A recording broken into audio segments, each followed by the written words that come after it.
We finally got a new blog post 4 months later. We finally got a new blog post by Gary. This was posted 4 hours ago. We're back home. Let's get right into this. So first off here in the beginning with catch up, Gary mentions that we haven't posted a dev blog for a while, and I'm going to blame Discord as we talk to the community there. I hate it. You shouldn't have to lurk in Discord to get updates. So let's start doing this again. And here's our current priorities. A little bit wild to say, Gary, but I mean, I understand why you would probably hate that, just because, you know, majority of people should not have to be lurking in Discord, as you mentioned, and doing these blog posts are properly informative, and as well, they allow many folks to be able to get updated on the game, if not through video form of my videos or whatever, etc. So we have don't break games. We had instances where we broke shipped games. We shouldn't ever be doing this now. We should be bending over backwards to avoid it. We now have a system as part of our build process where it checks a list of games, and if they don't run, it won't let the new build build. We also added version upgraders for the component system. So if we change a component, we can add code to take older versions to the new version, which should avoid any issues. If we break a game you shipped, then please shout at us so that we can fix it before people start relying on the new behavior and we can't change it back without fixing another game. This is absolutely wonderful. I think this should ease a good amount of people that are wanting to get updated about the game, because I did talk about this before, and I know this was one of the more bigger issues of developers within the community that were taking issue with what was going on with these huge changes. And now that this is being noted that with this new system, they're kind of making sure this doesn't happen for the near future. This is a very good sign to take for right now. I would say this is probably even the best time for anyone who is a developer or has been interested in wanting to develop on S&box to properly return back to the game and give it a shot now, because now they have a system in place where it's like, hey, if this is going to break everything, it's just, we're not going to be making a newer build. It's not going to happen. So this is awesome. This is very, very, very awesome. And I'm very happy that they have thought about this because of the long term. Documentation. The API section was cleaned up to make it easier to discover APIs you don't know about. We've got a developer documentation site that we've been trying our best to keep up to date. Please shout at us if it's not. This is another thing. Documentation was one of the, I think, bigger gripes for many people who were probably, you know, coming into the community as a developer and wanting to know more about the game, wanting to know more about the tools. And even though the S&box developer tools themselves are very reminiscent of Unity's game engine tools, at the same time, there's other different aspects that you might want to know to work on these things, to be able to gain the knowledge through documentation. And the documentation itself, at least at the time of what people were mentioning about these issues, was pretty lackluster. So at least this time, they linked both of these documents for the API and also the developer documents. So overall, this is another good thumbs up for not only just overall the community, but also for developers and newcomers that are interested in wanting to make games and also learn what they need to do to make sure that their game is not only successful on the platform, but also properly built so that they can do what they want. Where possible, we've been deleting and reducing to create more clarity. We've merged this site with asset.party to become the site, one site instead of two. In the editor, we previously let you open a bunch of different projects at once. It was confusing and we got ourselves into a mess.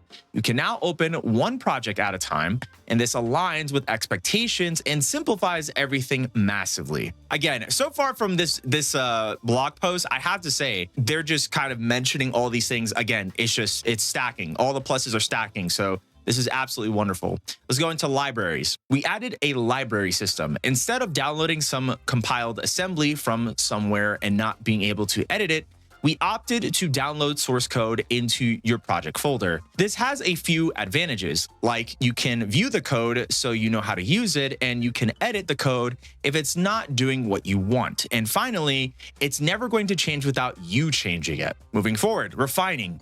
We've been getting better incrementally every day. The community is doing a fantastic job at finding and reporting any issues that they find. The editor is getting prettier and more stable every week. As well as libraries, we've added a bunch of nice things to the editor, from simple things to multi-select editing to more complex things like in-scene map creation. We've recently improved the editor with the scene tab system and multiple viewports. So this specifically, I do want to talk about. I think somebody also wanted me to make a video talking about this, but I think this is the best time to do this. I'm not a developer, by the way. This is just me understanding more about the tools and actually gaining knowledge on how this is all working. The scene system has come very far compared to how it once used to be, which was the entity system. And that was more reminiscent of how you were able to create mods in games like you would within the original source engine. Now, with this, I know a lot of people were a bit more upset in some aspects because of what they were changing with the tools, including programs like Hammer to kind of implement those features within the S&box tool editor. Now, to be honest, in my opinion, this is just my opinion, I think it's better that they do something like this, because what they're overall trying to do is they want the S&box tool editor to be your one-stop shop for everything, for map editing, for game editing, you know, all of these different type of tools they're trying to kind of make into a single suite within the game engine. And that's essentially how many other game engines are. Audio mixing. We've converted the sound system to an audio mixer system. The system lets you play particular sounds through a particular mixer. This mixer can then have its own volume and other processes. For example, you could have a mixer called Weapon as a child of the game mixer. You could decide that all of your weapons are too quiet, so you turn up the volume of your weapon mixer. But then you might want to add some echoey reverb to all the game sounds in your scene, but not affect music or UI sounds. So you can add a processor to the game mixer. This system is still a work in progress, but it's definitely more configurable than what we had previously. Okay, here we go. Now we're going to get into the more interesting stuff about the game itself. We've been looking at the game itself recently and trying to find ways to keep people online. One of the problems is that we're shoving all of these broken, crappy games in people's faces. So we've added a featured section which allows us to handpick a bunch of games to show people. Another problem is that you think people are playing because of the player count, and you click the game and they've already stopped playing. So now we have a new section on the main game screen called Active Servers, which is at most 5 seconds out of date. We added a party system to the bottom left of the screen. This allows you to create a small group and drag them with you in and out of games. But generally, everyone playing the game right now are using the editor. So we still have lots of work to do to get people to keep playing. There's a few things we're going to be trying over the next few weeks. In my opinion, this is absolutely wonderful. Originally, when I joined, there was a party system, and they're actually, crazy enough, there was actually I think it was like a global chat and a party chat too, which is kind of insane. I don't think you would really want a global chat on a game like S&box because, you know, that's going to get really wild and insane. There was a party system, and in some ways, I have not been able to try that, at least when it first came out. But at the same time, seeing that it's still existing in the new updated version that we're getting, and also being currently worked on so that it will pull you into games with your friends, is another dope way for people to just group up. Most of the time when people want to play games, they kind of want to play with their friends. So what not better than not only just having the option of joining a server, but actually creating a party, jumping into a game, and then jumping onto a specific server all together, all seamlessly, and it just works. Performance. Our performance isn't terrible. Sometimes it's actually quite good. We're working on a benchmark system in an attempt to target specific metrics and track how they change over time. We want to make sure that what we do has a positive impact on performance instead of a negative impact. The benchmark system will be used to prove performance issues and then prove their fixes. Invites. One of the things that we're going to be doing is getting rid of the invite system. Here we go. This is exactly what I was talking about. So now we get an official confirmation about this, but let's just keep going. It worked and it was fun, but it was too much work. It's time for us to be brave and open up access a bit more. In the new system, you'll be able to sign into the site and grant access to yourself. It's still closed preview because we can revoke access at any time, but it's still an open closed preview. Again, I did make a video about this due to the commit that Gary has put up literally the other day. And now that we got the official sort of response and announcement about this, this is awesome. It's a closed preview. It's not the full release. Again, this still ties more into kind of what Gary has been wanting to do.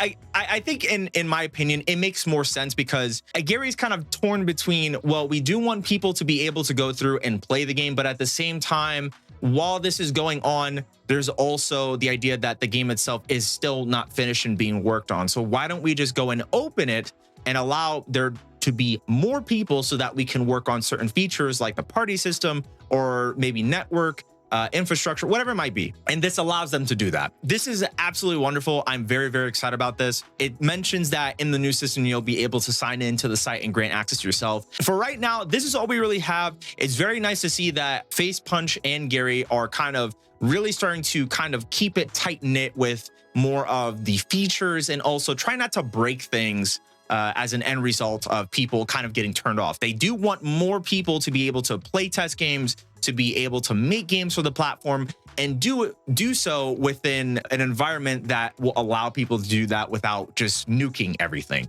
There's a lot that we got going on, so at least at this point, it's going to be fun. So I'm very interested to see what's going to be happening in the near future, and maybe you guys are going to be able to as well, because we got a lot that we're going to be covering in the game. So either way, thank you guys so much. I very much appreciate you guys watching. If you're more interested in some other Sandbox news, feel free to check this video here up on screen. And until then, I will see you guys next time.